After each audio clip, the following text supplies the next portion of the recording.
tốt nằm tan cái chút tập bọc lóc chụp hình thực thi ở bên đồng bò cái thứ căng thẳng là sắc rập rập phụ liệp phụ có còn trăm vật vật phụ liệp phụ có mấy đang thở ô số kiếp ham ri số chút tốt thành lắm không cho kinh vui rập rập ăn bố ăn sáng bên đời rồi à rèn cái chain phong tinh hiền lắm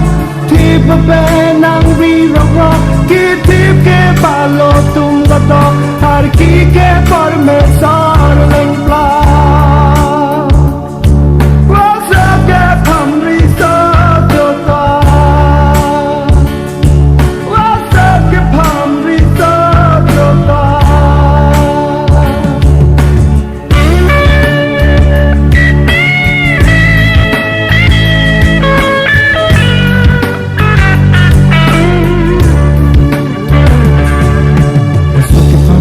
cho cho rong cái hạt thành cút việc lóc cái việc cái sông dài đi làm phong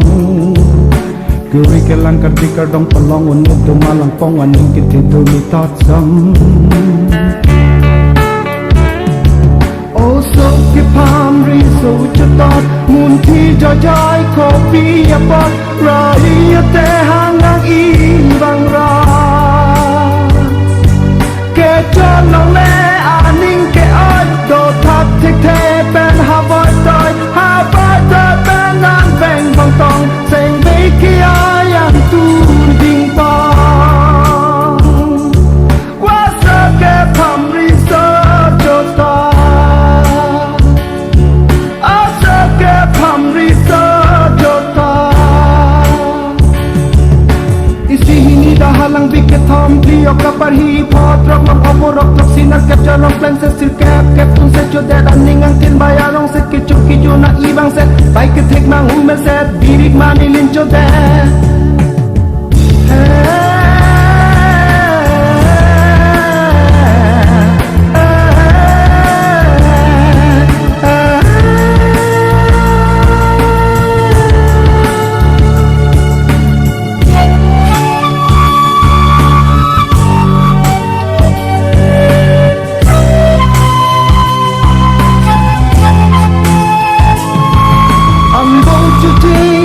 I'm